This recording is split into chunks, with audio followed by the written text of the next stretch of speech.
Bienvenidas a todos a un nuevo podcast de Priorizarte acá, que hacemos este programa respaldados por el Instituto Tecnológico ISPADE, acá quienes nos apoyan prestándonos este hermoso estudio ubicado acá en su sede matriz en la avenida Patria y Urpiano Páez en el centro norte de Quito. Si quieren conocer más de sus ofertas académicas pueden contactarles vía telefónica, vía redes sociales, en estos números que están viendo en pantalla pueden contactarse y conocer parte de toda esta oferta académica. Y a propósito de que abrirán en este año, a mediados de este año, su carrera de artes visuales. Mi nombre es Víctor Vergara y este espacio está destinado a todos los artistas plásticos, artistas emergentes, gestores culturales y curadores y curadoras también, y todos los actores que pertenecen al circuito cultural de Quito y a escala nacional. Este episodio de Priorizarte es el 9º que estamos grabando y que estamos emitiendo ahora, y tenemos a una invitada bastante especial. Como lo hemos dicho, queremos también abarcar el tema de las curadurías en el arte contemporáneo, y en esta oportunidad tenemos a una muy buena amiga que he conocido en los círculos culturales acá de Quito, en exposiciones y en lo que era su galería. Ella es licenciada en artes contemporáneas, artesana nacional, y quien fuera también fundadora y directora de la Galería Más Arte, que trabajó durante más de 10 años acá en Quito. Ella es Gabriela Moyano. Gabriela, qué gusto tenerte acá en este espacio, de verdad que es fantástico, gracias por venir. ¿Cómo te sientes? Bien, gracias por la invitación, por volver a conversar, y como dices, nos hemos encontrado muchísimas veces en espacios de exhibición, y es rico tener ahora este espacio para reconectar. Sí, es muy importante tener este espacio contigo para aprender sobre curaduría. Esta es la primera vez que estamos tanteando este campo, de este oficio, esta disciplina que está relacionada al arte contemporáneo. Y quién mejor que tú, una de tantas curadoras que trabajan acá en la capital, para saber más de este trabajo, de este oficio. Hay muchas personas que no saben exactamente de qué va la curaduría, qué involucra, y queremos aprender contigo eso. Yo te conocí por allá a finales de 2022 en una de las tantas exposiciones que ayudaste a supervisar, a montar en la Galería Más Arte, del que vamos también a conversar, y tuviste que desarrollar tantas disciplinas en tan poco tiempo, ¿no? Profundizar, la que es montaje, la investigación de una obra, comercializar, manejar artistas. Pero vamos a conocer un poco tu origen. Eres licenciada en Artes Contemporáneas de la San Francisco, pero también exploraste un poco de la arquitectura, la fotografía. Sí. Finalmente te graduaste allí. ¿Por qué decidir estudiar esta carrera? ¿Qué fue lo que te involucró? ¿Por qué dijiste, puedo ser buena en esto? Bueno, fue algo que se dio poco a poco. Yo entré a estudiar arquitectura. Ya. Y tuve dentro de la carrera la oportunidad de tener profesores como Mauricio Bueno, Peque Mantilla, Dorota Cossack, Ileana Viteri. Y para mí ese conocimiento fue la entrada para mi interés en el arte. El arte para mí generalmente estaba ligada a un hobby. Entonces, del momento en que ya en los estudios pude conectarme con profesionales dentro de la carrera, surgió otro interés, y además había recomendaciones por parte de mis profesores de, mira, quizás esto te puede interesar. Entonces comencé haciendo un minor en Historia del Arte, luego en Fotografía, que se tornó poco a poco en que me gradué en Artes Plásticas, Artes Contemporáneas y más no en Arquitectura. Hice 3 años de Arquitectura y luego tuve el cambio. Pero sí, yo creo que en realidad fue el conocimiento impartido por varios profesores, y llegar a entender la profesión más allá del arte, solo como producir arte, solo como el artista, ¿no? Entender que hay otros roles dentro del arte, desde la gestión, desde la curaduría, por ejemplo, y en ese aspecto, una de las profesoras que tuve el último año fue Ana María Garzón, y para mí esas clases fue la entrada a decir, ok, sí, me gusta el arte, produzco arte, pero no me sentía tan segura en ese espacio. El momento en que encontré la gestión y el apoyo también de ella para abrir la galería, que fue parte de mi tesis también cuando abrí la galería, sí, encontré ese espacio en el que me desenvolvía más acompañando producciones. Es lo que equivaldría a ser productor musical. Hay productores musicales que, a ver, yo no voy a ser cantante, yo no voy a ser guitarrista o alguien que esté en tarima, yo voy a producir desde atrás. Fue algo así como Sí. esa decisión es el equivalente. Exacto, porque hay un interés, hay un gusto, hay una afición por el arte, pero no necesariamente lo tenemos que hacer desde la producción. Y es algo que a mí me encanta conversar con estudiantes de arte, como que entiendan que el estudiar arte no solo involucra estudiar para producir. Hay como muchos otros espacios, incluso investigación o fotografía de obras de arte, no sé. También pienso en personas que ayudan a producir obras, que no necesariamente es el artista que vemos, ¿no? Sino gente que se especializa en esculturas de bronce y ayudan a todos los artistas que quieran hacer esculturas de bronce y está como un poco detrás de bastidores. Entonces todas estas posibilidades para mí se abrieron con esta clase de Ana María Garzón, que fue y ha sido hasta ahora creo que alguien clave en el desarrollo de mi vida. Sí, totalmente. He leído 1 millón de textos curatoriales de Ana María Garzón, pero no la conozco en persona. Qué gusto que hayas estudiado con ella y tener esa referencia académica, ¿no? Tú has contado en otros medios de comunicación reiteradas veces que sí, abrir la galería fue parte de tu tesis. Viste el mercado, no había muchos espacios para exponer para cualquier artista emergente, artistas visuales y artistas de tantas disciplinas, el performance, el videomapping y tantas cosas. Vamos a llevarnos a 2016, hace más de 10 años, o sea, casi 10 años. ¿Cómo decidiste abrir la galería? ¿Cuáles fueron las primeras dificultades? ¿Cómo encontraste el mercado en ese momento? ¿Cuáles eran los desafíos?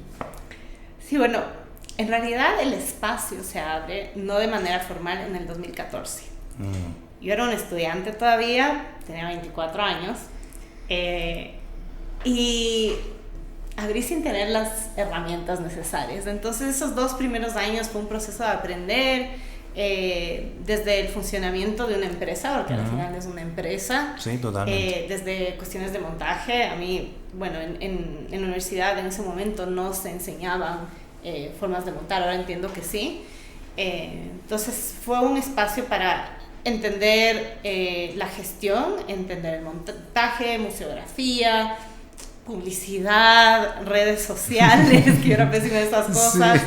Como que tener todas esas herramientas. A la par yo seguía produciendo obra y claro, en el 2016 es cuando decido ya enfocarme en el tema de la galería y cambiarme de espacio, porque sí entendía que la galería tenía que estar situada en un espacio accesible. Estructuralmente la galería tenía que también tener ciertas cualidades. Y ahí es cuando decido moverme de Tumbaco a Quito y abro la galería ya con empresa, hago todo el proceso también legal. Ahí es cuando saco con la Junta Nacional de Artesanos mi licenciatura ahí, que eso también legalmente el perfil que te da y la forma de trabajar te da muchos beneficios. Entonces yo creo que esa fue una decisión muy buena en aquel momento para que alivianar un poco ciertos procesos como un negocio que podría haber tenido la galería, entenderle desde el lado cultural, ¿no? Y así es que surge la galería y bueno, y desde ahí fue mutando cada año, siempre aprendiendo algo desde que tengo que poner el contrato, ¿no? Tengo que poner el contrato. El giro comercial, sí, claro, las comisiones, las convocatorias. Las convocatorias, qué tipo de arte quiero mostrar, porque siempre había esta pregunta de cuál es el enfoque de tu galería, porque internacionalmente podemos ver que las galerías tienen un enfoque, ya sea pintura, artistas que trabajen alrededor de la naturaleza, artistas mujeres, pero acá, claro, para mí fue mapear la ciudad, mapear el contexto y decir, bueno, yo más bien lo que quiero hacer es mostrar qué es lo que se está produciendo localmente. Inicialmente había un enfoque solo a arte emergente, que poco a poco se fue tornando un cronograma que abarcaba distintas propuestas. Y también tú has comentado en otros espacios que no te interesaba crear un sitio elitista, que mirara por encima del hombro, que no tuviera esos aires de aquí entran cierto público, digamos, ¿no? Sino que sea algo más abierto, sobre todo para educar a los públicos necesariamente, ¿no? Sí. Sobre otras disciplinas de las que el público por lo menos en Quito, no tiene mucha asociación al arte, el arte textil, el arte digital, digamos, que tú también tuviste muchos espacios para trabajar, sobre todo con artistas de la PUCE, recuerdo. No querías un sitio elitista, digamos, sino que sea abierto para todo público. Eso surgió porque mis primeros estudios, un poco vergonzosamente, cuando yo quería entender cómo manejar la galería, me compré estos libros, ¿no? Así, White Cube, cómo manejar. Y claro, está muy claro ahí cómo tienes que hacer los pasos, cómo tiene que ser el espacio, incluso ahí te muestran contratos y todo. Pero decía, a ver, estoy en Ecuador, en una ciudad donde habían 3 galerías, donde la gente no va a galerías, donde la gente no compra arte contemporáneo, todavía estaba en esa época comprando mucho arte moderno. Entonces dije, no, o sea, si me enfoco únicamente en la venta, que es el rol de una galería, ¿no? El rol comercial. Sí, dije, no, más bien, sí, voy a actuar un poco como un museo y también tener estos programas educativos. Que la idea es formar públicos, no que necesariamente ese público vaya en el futuro a comprar obra, pero que vaya a consumir obra de distintas formas, participando, conversando sobre lo que se está mostrando. Entonces las muestras siempre tenían una parte paralela que era educativa, conversatorios, talleres, algunos años hicimos encuentros educativos, entre muestras teníamos performance, teníamos teatro, teníamos conciertos, tratando de crear un espacio cultural más amplio, que sea accesible. También eso creo que era algo más personal. Creo que en otras ciudades, incluso aquí, a veces cuando iba a una galería uno sentía un poco de miedo de entrar. Sí. Y como que entrabas y no sabías qué hacer. Como, bueno, no voy a comprar, ¿será que me siento incómoda porque no voy a comprar? Entonces siempre quise que las personas que entren no sientan eso. Que sea amigable. Incluso para mí un público muy importante eran los estudiantes de las universidades, y también por eso se hicieron muchas cosas con universidades. Entonces ahí creo que entraba un poco como yo como persona, ¿no? O sea, yo estar ahí, yo recibirles, yo comentarles, explicar la obra, que creo que a veces es mucha energía, pero en mi proyecto creo que fue para mí una parte importante ahora, ya viéndolo como desde lejos, y que es una parte que sí extraño, como compartir. Esa mediación, sí, totalmente. Yo me eduqué mucho en tu galería. No sé cuántas veces fui, 20 veces, pero me eduqué muchísimo, y creo que eso tiene un valor que no es netamente económico, pero se crean los vínculos, se crean las conexiones, una persona te lleva a la otra, las mediaciones, que nutre mucho, ¿no? Nutre mucho, sobre todo a la persona. ¿Qué recuerdas de esa exposición colectiva, la primera, que se llamó Escenas Urbanas? Creo que estuvo David Celi, otros artistas. ¿Qué recuerdas de ella? ¿Todo salió bien? ¿El montaje fue apurado? ¿Alguna anécdota? Bueno, justo fue cambiando. Yo tenía un poco de experiencia porque ya tenía el primer lugar. Este segundo lugar tuvo varias adaptaciones de estructura arquitectónicas, porque yo quería la luz específica, yo quería las paredes que aguanten mucha obra. Claro, me decían, pero ponemos gypsum y es más fácil. Decían, no, porque el gypsum no me aguanta la escultura que quizás venga aquí de tanto peso. Entonces quité el techo para ganar altura, escondimos muchas estructuras, muchos puertos para poner luz, pensando en, a veces ponemos muchos infocus. Entonces la parte arquitectónica se demoró, y tuve un día para montar toda la muestra. Que claro, estuvo David Celi, estuvo Javier Aguilar y Ben Weinman. Mi idea en cuanto a por qué les elegí a ellos era, para mí, el llegar como un espacio cultural a la ciudad y entender las reflexiones de ellos alrededor del urbano. Quería que hayan distintas técnicas, había grabado, pintura, escultura, y quería que hayan distintos formatos, distintas ciudades de donde vienen los artistas, distintas generaciones, como varias voces, y que sea un reflejo de lo que quería hacer en el proyecto a largo plazo. Ese día las luces, que hasta el final las luces eran el problema, porque mi idea era que si había una obra en el espacio, haya una luz, entonces todas se podían quitar. Entonces era un sistema un poco complicado y ese día, si me acuerdo, minutos antes de la apertura, las luces.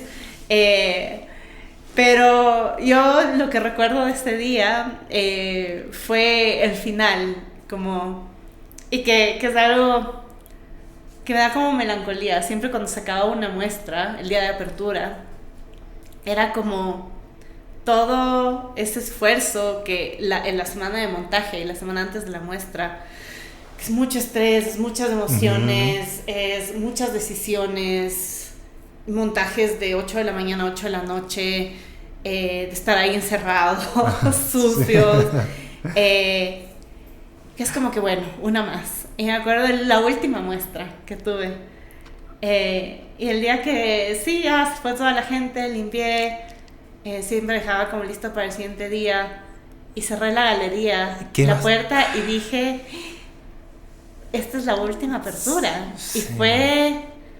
Y lo lindo, que también lo pensé con tiempo, fue que fueron exactamente 10 años. O sea, el mismo día que abrí la primera muestra fue el día que cerré. Y pensarme también a mí, cómo estaba yo el día que abrí la primera muestra, el día que cerré, y qué pensaba sobre lo que hice. Y sí noté como cierta compañía, a pesar de que estaba sola, como cierta compañía al momento de cerrar ese espacio. Es que te nutriste de mucha gente, y qué crecimiento, ¿no? 10 años. 10 años. No, es muchísimo. Vamos a conversar netamente entonces de curaduría, de lo que mucho involucra, ¿no? Trabajo de 12, 14 horas en un solo día, 16 horas, estar sucio, estar preocupado, el estrés, la angustia.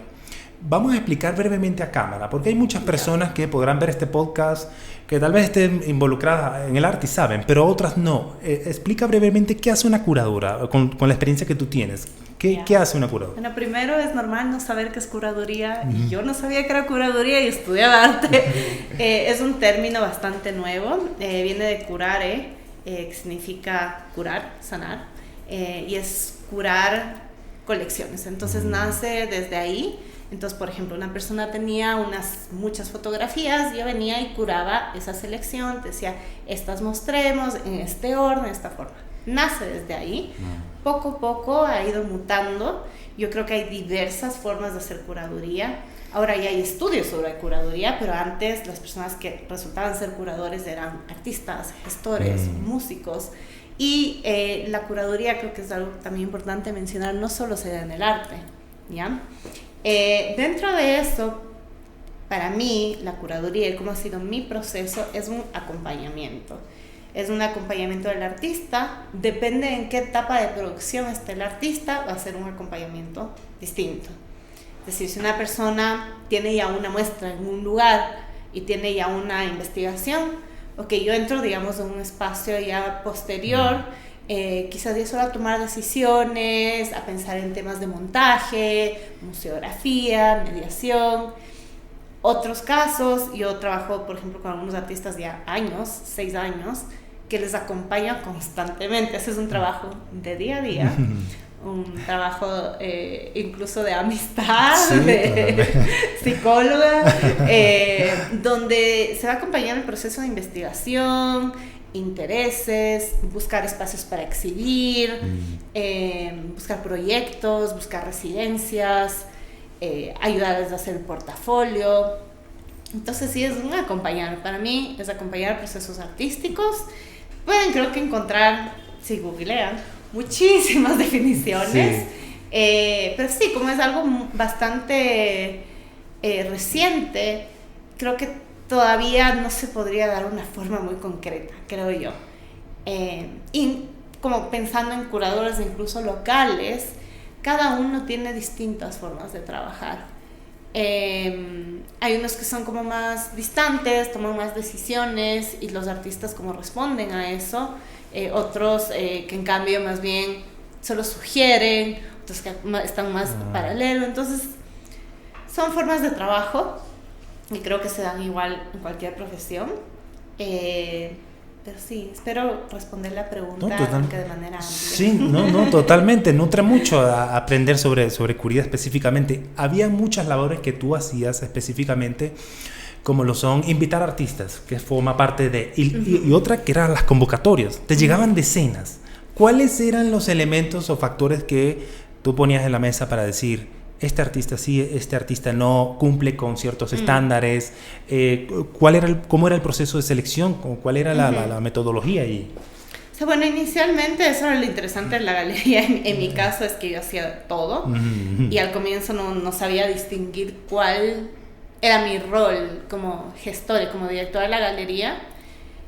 Entonces, inicialmente yo invitaba, luego siguiendo un formato más formal de una galería hacia las convocatorias y para tener un poco de distancia con mis gustos personales, invitaba gente a que revise los portafolios conmigo.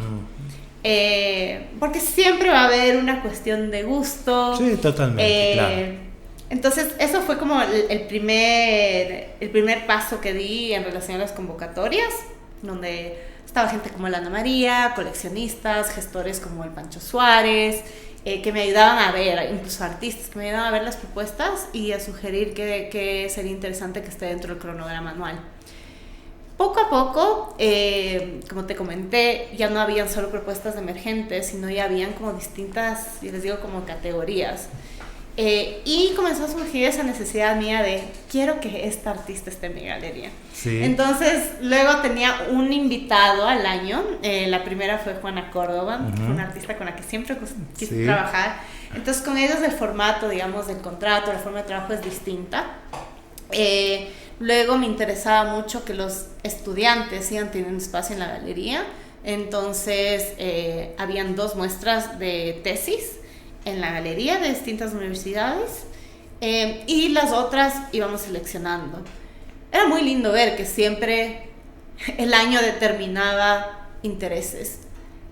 Había años donde de repente habían solo instalaciones, entonces es como, claro, uno se pone a pensar ¿por qué todo el mundo está haciendo instalación? Entonces eso también para mí era como un termómetro de qué está pasando localmente, cuáles son los intereses, hacia dónde tiene que ir la galería. Entonces, había creo que muchas aristas por las que uno podría ir midiendo. Creo que al final, el rato que ya armaba el cronograma, porque también era pensar cuál va primero, cuál va al final, cuál va en este mes que hay vacaciones de los colegios, cuál va en este mes que está la Bienal, o que hay un encuentro de arquitectura. Cada año resultó en distintas cosas. En un momento se me ocurrió hacer 2 muestras cada mes, porque tenía 2 espacios y la idea era que ambas muestras tengan algo en común. Sí, ya algo en común, sí. Hubieron muchos formatos. Me cansaba, o sea, yo soy una persona que necesito siempre como reinventar. Sí. Entonces el espacio lo cambiaba cada 2 años. Tuviste, o sea, desde el primer espacio al último con la pared curva y... Sí, totalmente. Entonces también como que cada año la selección cambiaba a partir del espacio también. Y en cuanto al giro comercial, toquemos este tema que también es sumamente importante. Estableciste contratos, ¿cómo establecías las comisiones? Al final, ¿cómo manejaste eso? ¿Cómo lo aprendiste? ¿Fue ensayo y error? ¿O tuviste otra experiencia de otra parte? ¿Alguien te educó? ¿Cómo lo manejaste? Yo estuve algunos meses con Ileana Viteri y creo que para mí eso fue una escuela importante en relación a cómo trabajaría dentro de la galería con artistas. Ella manejaba 70-30 de comisión y por otro lado tenía estos libros que les hablé, que sean 50-50, pero claro, a mí me parecía como un poco alto. Entonces también fue entender localmente qué es lo que los artistas pueden acceder. También yo entendiéndome desde un lado de producción, que yo también estuve al lado de producir, entonces decía, no, creo que está mucho. Entonces al comienzo fue cambiando, fueron distintos acuerdos. Luego, para poder mantener el espacio, me di cuenta que también era mejor tener un fee y bajar la comisión. Localmente sentía que era lo que mejor funcionaba, porque de otra forma es muy difícil mantener un espacio cultural independiente, privado, en la ciudad, ¿no? Sí. Porque justamente no tenemos un mercado de arte contemporáneo aún sólido, Sí, claro. hay muy pocos coleccionistas. Sí, ahora se venden más cosas que hace 10 años, pero todavía son cosas pequeñas, y al mismo tiempo eso te limita en qué puedes mostrar.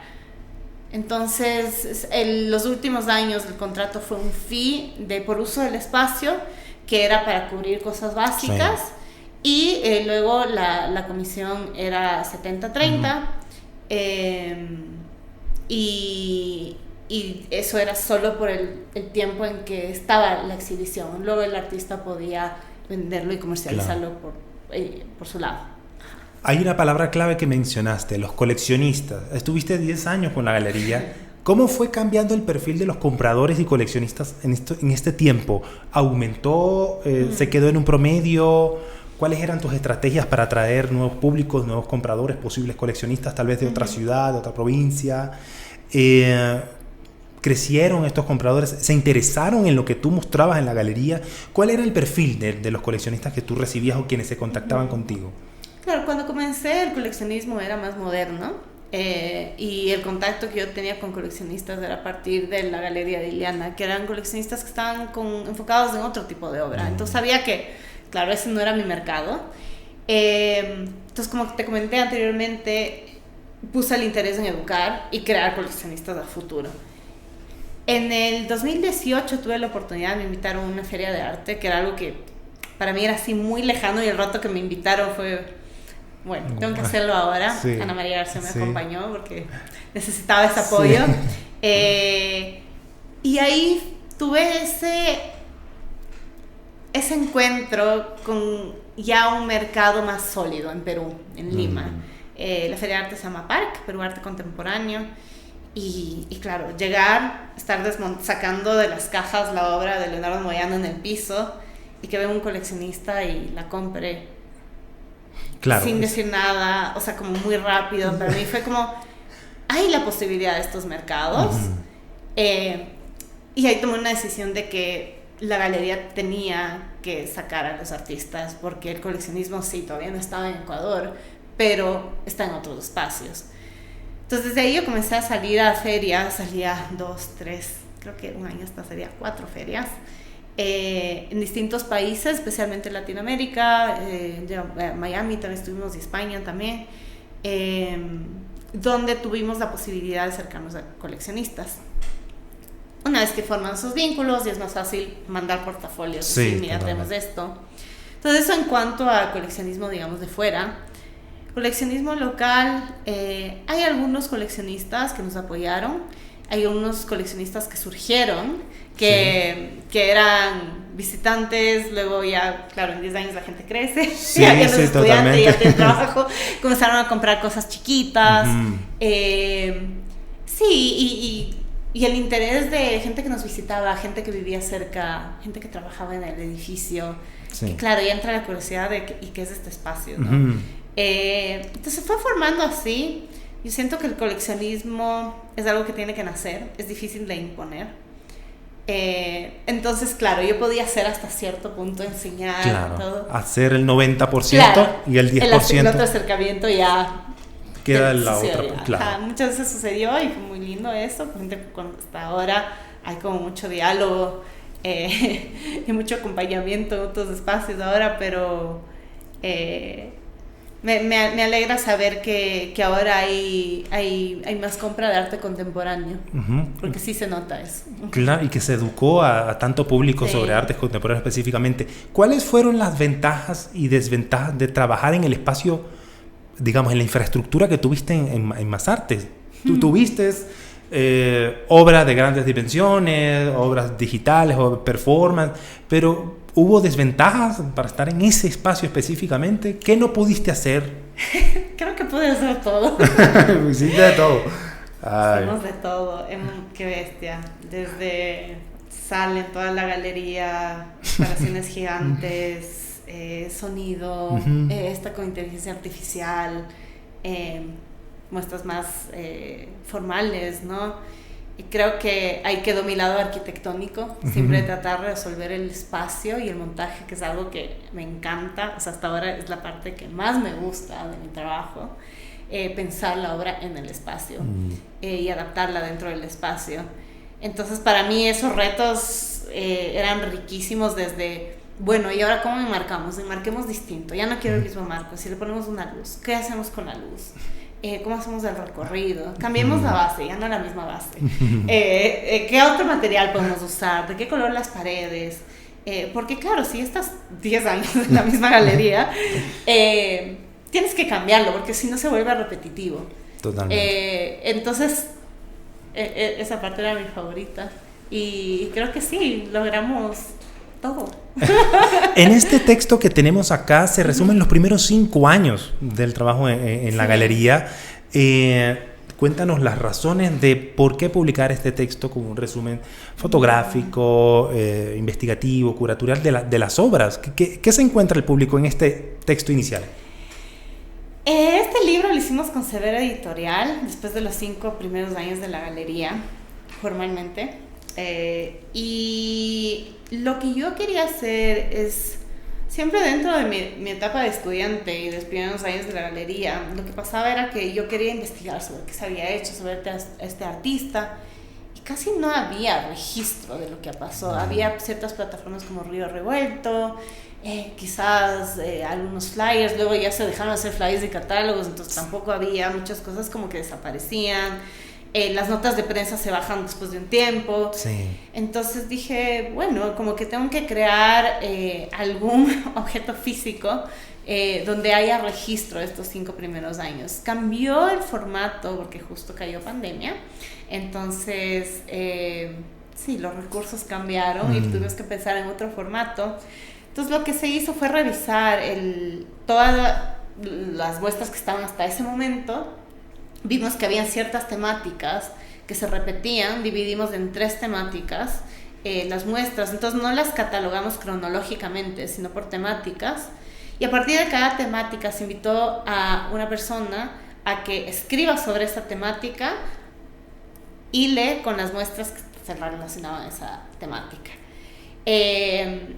Hay un texto introductorio mío bastante personal y así como un poco lo que les conté de la historia de la galería, y luego está un texto de Ana María Garzón, de Ana Rosa Valdés y de Eduardo Carrera, que topan los temas de cuerpos, el tema de materialidades y el tema de la naturaleza, que era lo que más se había hablado en la galería en esos 5 primeros años. Y tenemos una noticia contigo que podría sacar el texto de los 10 años completos. Cuéntanos de qué va posiblemente este texto que ya estás armando.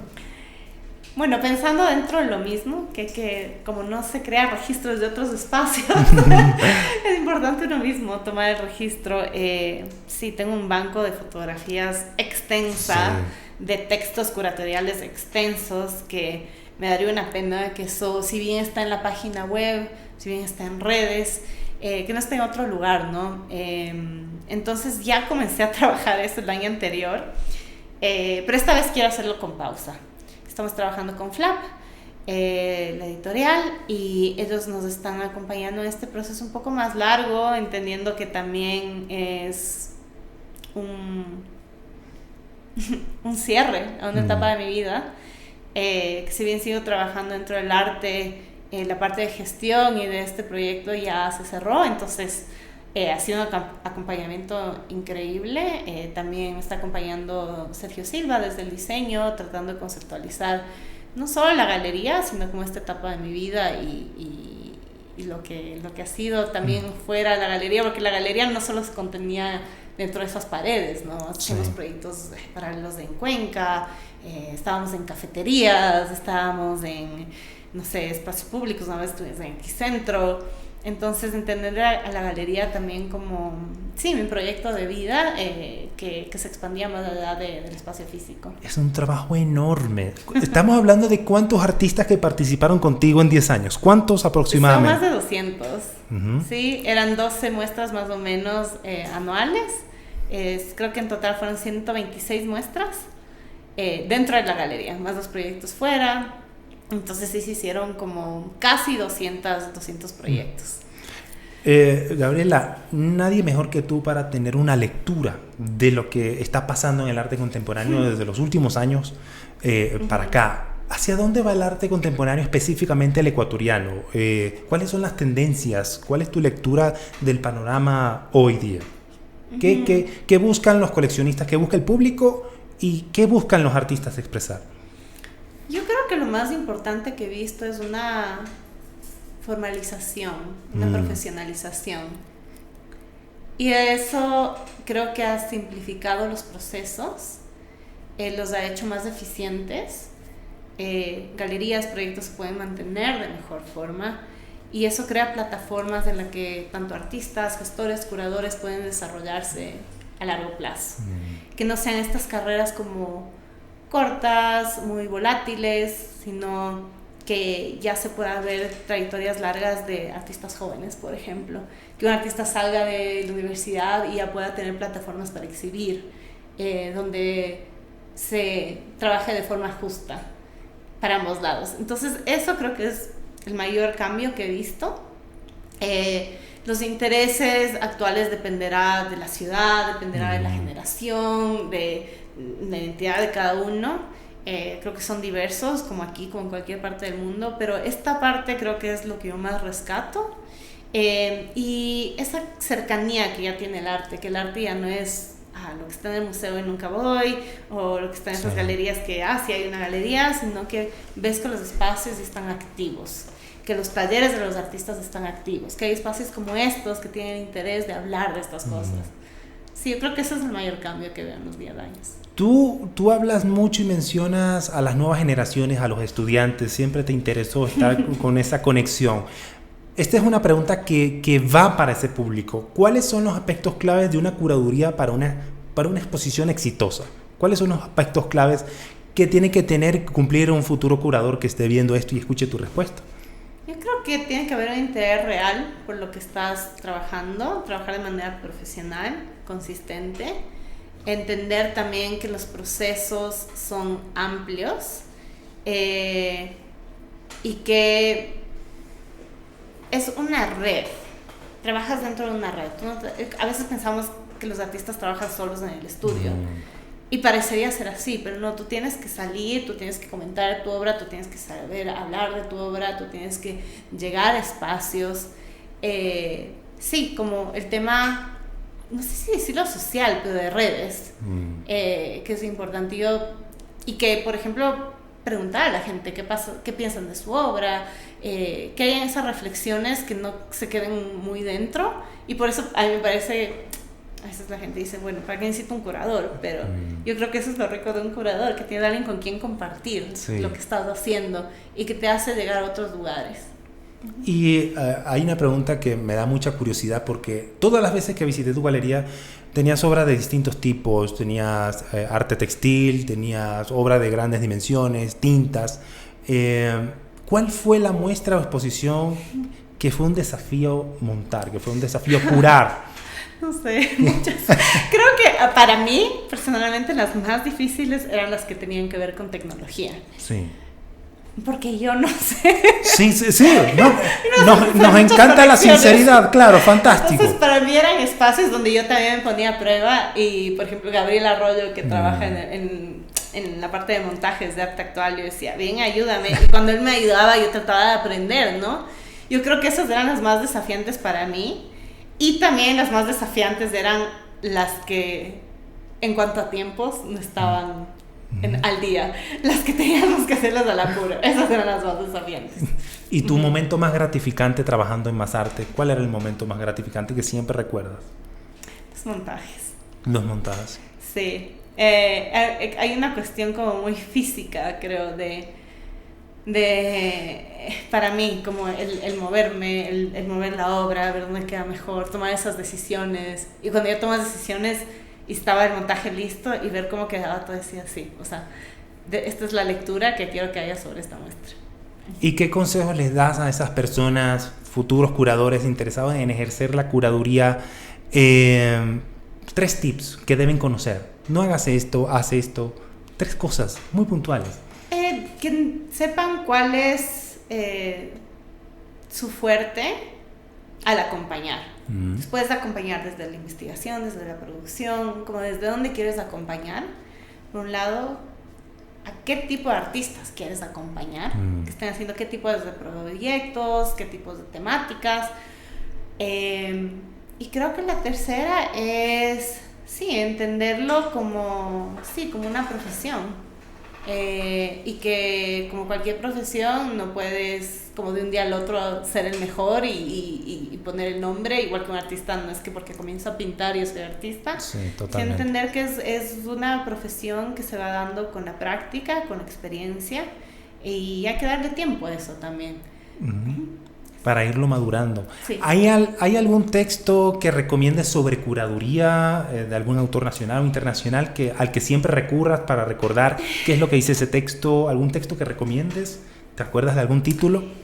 Hay un libro que se llama Curating, que son ensayos de curadores, pero lo interesante es que la mayoría de esos curadores son anteriores a que aparezca la curaduría como una carrera, como una disciplina, sí. Entonces, claro, son artistas curadores que acompañan a otros amigos artistas, entonces entiendes la amplitud que puede tener la curaduría. Y es desde la experiencia. Entonces, sí, recomendaría eso. Totalmente. Y Gabriela, tú me comentabas fuera de cámara los proyectos que tienes para este año e incluso para el año que viene, algunas residencias, algunos proyectos internacionales. Coméntanos en qué vas a estar específicamente en curaduría. Sí, bueno, luego del cierre de la galería llegó la pregunta de ¿cuánto me quiero alejar de esto? Y bueno, es imposible alejarse porque me encanta. Tuve la invitación de la Estampería Quiteña para hacer la curaduría de la nueva residencia que se llama Tórculo, que comienza el siguiente mes. Y están los residentes seleccionados, son residentes de Ecuador y también de España y otros países. 16 residentes que van a hacer la residencia acá en la Estampería Quiteña y en Salamanca, en Alfara Gráfica. La muestra va a ser el siguiente año en el Centro de Arte Contemporáneo y en España. Ese es un proyecto que voy a estar como curadora. Otro proyecto es de la Galería Islera en México el siguiente año con artistas latinoamericanas, mujeres, y el libro, que ya les dije que es un proyecto de largo aliento, sin apuro. Y aparte de eso va a haber una muestra que estoy curando paralela a la Bienal en Casa Moreno, en Cuenca, con la artista Gabriela Punín y Marta de Meneses de Portugal. Fantástico, siempre éxitos a todo lo que siempre emprenda, Gabriela, qué gusto. Hay un aspecto de ti profesional también, que eres instructora de yoga. ¿Cómo se vincula, cuál es el denominador común que tiene el yoga y el arte? ¿Encuentras vínculos ahí? Fue interesante porque yo siempre lo mantuve como bastante separado. Mucha gente nunca supo que era instructora de yoga dentro del mundo del arte. Y justo ahora en el trabajo que estoy haciendo del libro, Sergio Silva me dijo qué interesante que tú siempre has trabajado con gente, acompañando a gente. Y curaduría es sanar. Y con el yoga, yo hago yoga terapéutico, estoy sanando también a gente. Entonces yo creo que por ahí hay una conexión de que me gusta trabajar con gente, acompañarles en procesos curativos, sí, qué maravilla, Gabriel, que las personas también en la audiencia se enteren de estos perfiles de tu trabajo, que esos denominadores comunes del arte, del yoga, de la sanación y del acompañamiento humano, de la cercanía, de ser psicóloga también, de ser psicóloga de personas, de estar ahí. Qué gusto, Gabriela, tenerte estos minutos acá en Priorizarte, de aprender sobre curaduría. Esperemos que la audiencia tome esto como algo bastante educativo, se nutran de ti y de tu conocimiento que has tenido por más de una década. Gracias, Gabriela, por venir acá a compartir con nosotros. Siempre éxito, Gabriela. Gracias.